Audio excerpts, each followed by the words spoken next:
is happening, guys? Jonathan here, aka CrazyShadow 303 here with another match review on CrazyShadow Talks Football. And tonight we have witnessed one hell of a match between West Bromwich Albion away at the Coventry Building Society Arena against Coventry City. Midlands derby, looked forward to this one right from the start because there was like this and Birmingham that were the two main fixtures that I looked out for. And when I found out they were both in October, I was like, we got an interest in October. But yeah, I mean, 2-0 to West Bromwich Albion. You couldn't ask for better. I know, we didn't have, the possession. We didn't dominate as well as we usually do at the home games. But, it's almost like Coventry did an Albion against the Albion, wasteful in possession. And, yeah, I mean, the game on Saturday is has so much more importance to it right now, given the fact that both us and Hull are on level points now. But more on that later in this review. But yeah, I mean, really buzzing. If you like this video, guys, then please leave a like, subscribe to CrazyShadow Talks Football if you haven't already done so. Don't forget to hit that bell icon to join the Shadow Squad and get notified on all new content on the channel. Also, hit me up in the comments below and let me know what you thought of the game, guys, because, it's a win. It's another 3 points that we're taking the full 20 miles from Coventry back here to West Brom. So, it's really good. But yeah, I mean, the starting 11, there was a few changes that Corcoran did. Furlong and Brandon Thomas-Asante was on the bench tonight. Moat and Pippa was in the starting 11. And that meant that Wallace and Diangana was like the attacking roles. It was kind of a 5-3-2 or a 3-5-2 rather, with Wallace and Diangana up front. It didn't quite work out as well as we'd hoped, to be honest. Well, half of it didn't work out, but the other half was phenomenal. We'll get onto that later. Kipri thankfully started after the knee injury scare that he suffered against Queen's Park Rangers last week. But yeah, I mean, Albion started really quickly in the first 10 minutes. We came right out the blocks. Bartley heading against the post, but he was caught offside. And yeah, I mean, we had a brilliant first few minutes of the game. And yeah, I mean, on the 16th minute, Grady Diangana scores, and it was some good play from Matt Phillips to pass it to Nathaniel Chalobah. Really some poor defending from the Sky Blues. It's got to be said for the goal. But Nathaniel Chalobah took a shot. The keeper, they will say that the keeper should have caught that, but he parried it into the path of Grady Diangana. Maybe he was trying to palm it down, take the sting out of it and try and catch it, but it went away from him, luckily for us, into Diangana's path, and Diangana made it 1-0. And yeah, we were in the ascendancy then. The fans were, who went to the CBS Arena. All credit to them making the short journey from West Brom to Coventry, by the way. But yeah, the thing with going 1-0 up was that the goal seemed to wake Coventry up. To be honest, they came more into the game with us, having like that. They had like some good chances in the half hour. Sorry, my cat's trying to distract me. But yeah, we had to defend more after going 1-0 up because Coventry, it seemed to wake them up, the goal. And that's when they had the majority of the possession. Good chance for them on the half hour, which Haji Wright, I think his name is, Haji Wright. He spurned it. You know, he tried to hit it on his weaker left foot, and fortunately for us, it went way wide. The commentators even said, you know, who were watching the game, they even said he should have let it come across his body and take it on his stronger right foot. But, you know, he was under pressure from our defence to take it quickly, and credit to Bartley there, I think it was, to distract him long enough to, you know, for him to mess up the shot. Don't know what the cat's doing. But yeah, yeah, there we go. Right, go away.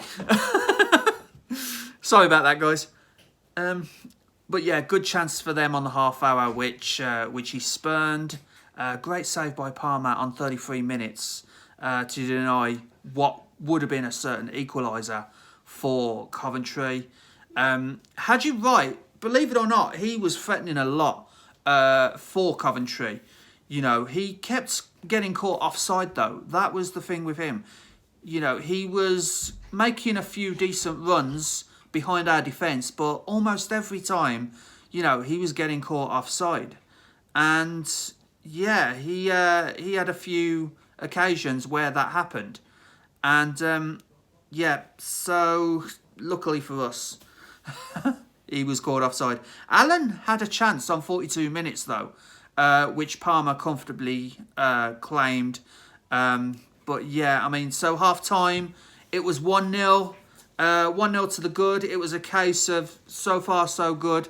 Corberan got the players in at half-time, you know, was probably thinking like, you know, keep the defence, keep the shape. They even mentioned it on Sky Sports about Albion's shape, how, you know, the transition, we could quickly switch from one formation to another depending on the situation, and it really helped us in this game, helped us keep the clean sheet. But yeah, so in the second half, Coventry continued where they left off, trying to break us down to no avail. Again, Wright was through. You know, he was one-on-one with Palmer and shot wide. He missed the target. So, yeah, heart-in-mouth time for the Albion there. Heart-in-mouth time for me watching it as well, to be honest. But, yeah, you know, he missed the target in the 52nd minute. And, you know, it was like we got away with one there. But then, soon after that, Brandon Thomas Asante comes on for Nathaniel Chalobah.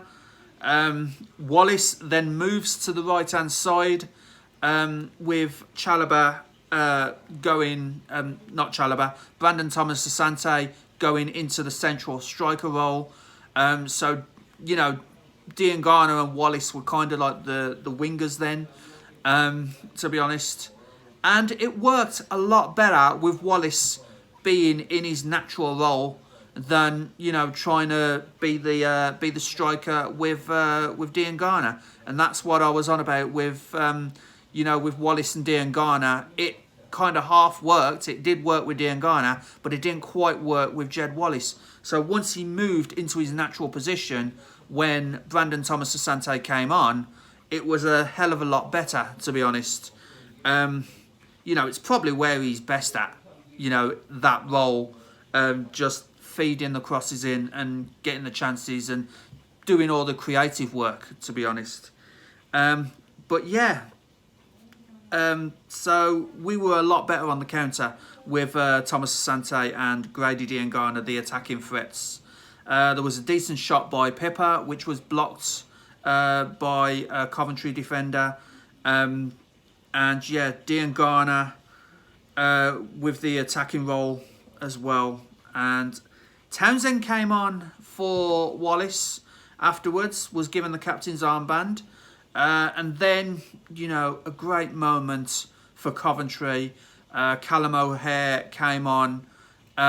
He's been out injured for 10 months. He was injured on Boxing Day last year. So, yeah, I think he had like an ACL tear or something like that. But he is a massive player for Coventry, Callum O'Hare is. And it was really nice to see the home crowd, you know, cheering for Callum O'Hare. Even before he came on, they were singing "We Want Callum O'Hare." So yeah, it was really good. I mean, after 10 months, it had to be, you know, heartbreaking for him not to be playing for 10 months.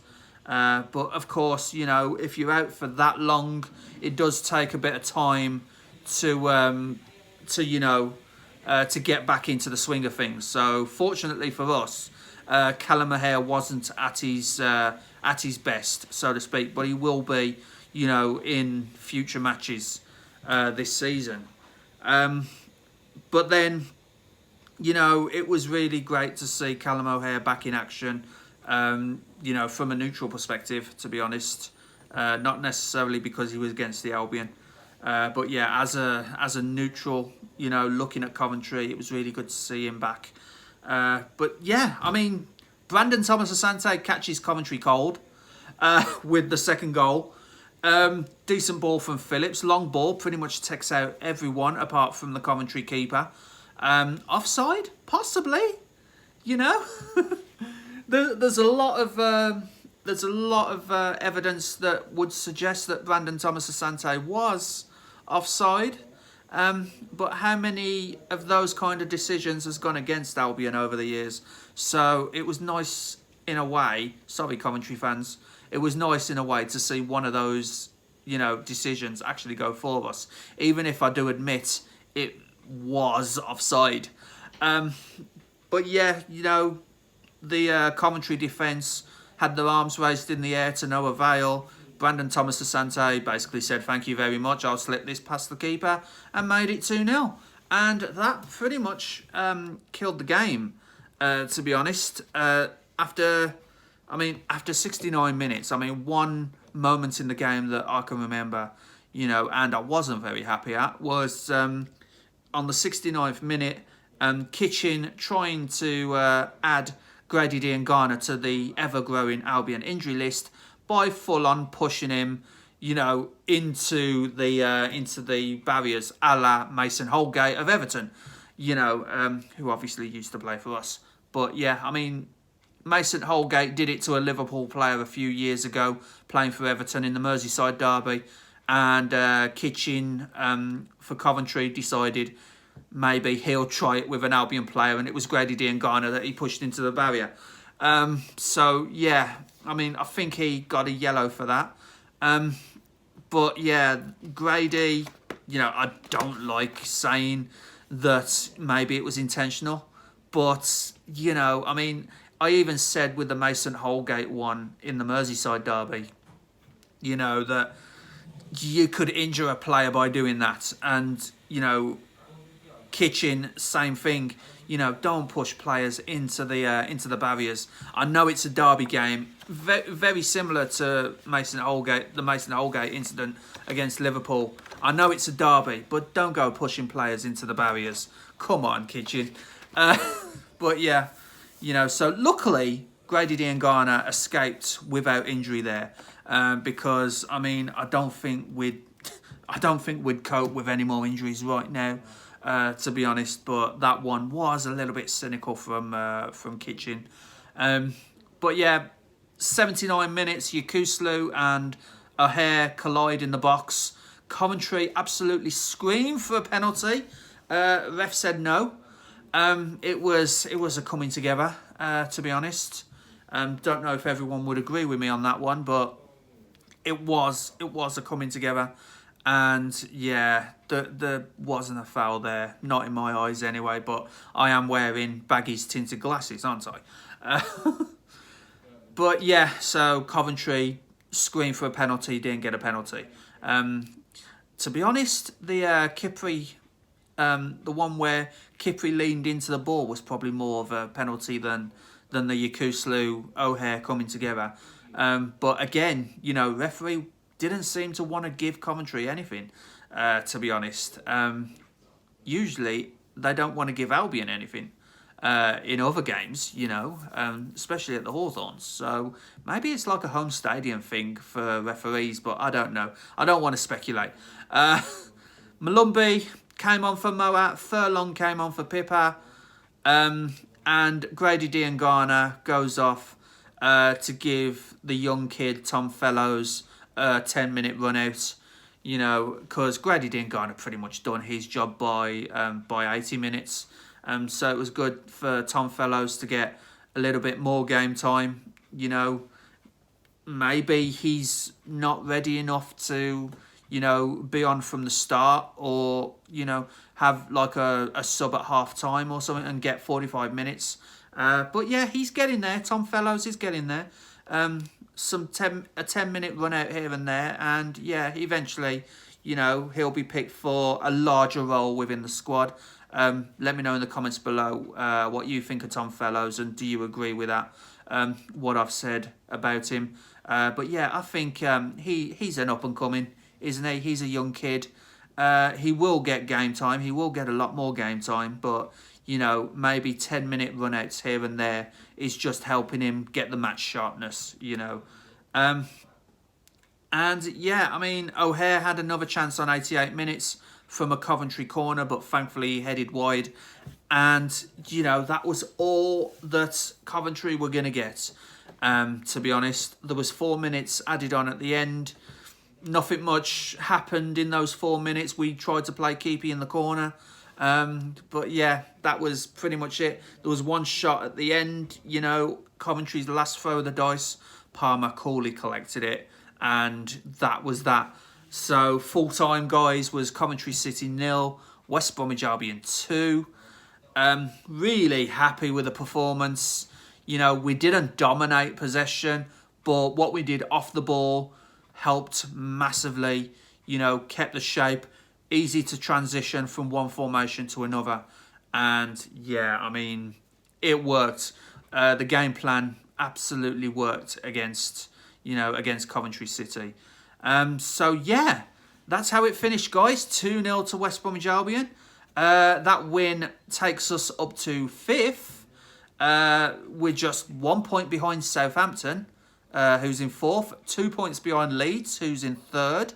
And with the better goal difference, because we won by 2 clear goals, we are 1 better than Cardiff, because Cardiff's on +7 goal difference. We're now on +8 goal difference. So the first goal took us up into the playoffs to 6th.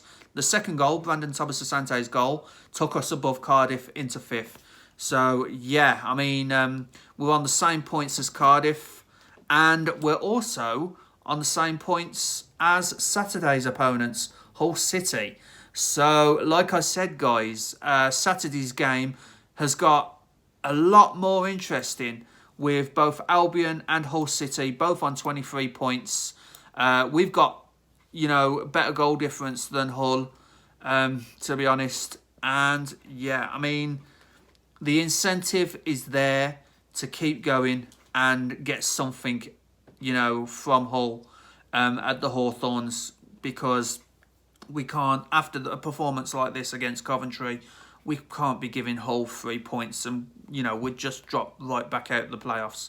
And that can't happen, to be honest. You know, we got the momentum. You know, we've had 2 wins on the bounce now. The QPR home win last week, and now this Coventry away win. Can we make it 3 in a row, guys? Hopefully we can. Fingers crossed we can make it 3 in a row on Saturday against what is potentially a playoff rival now. You know, it's got to be said, Hull City have been pretty strong this season.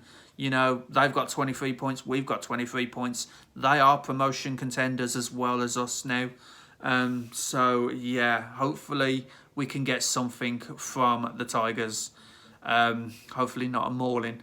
I think we've used that tagline too many times. It's got to be said. But, you know, we did beat them 5-2 at the Hawthorns last season, so you never know.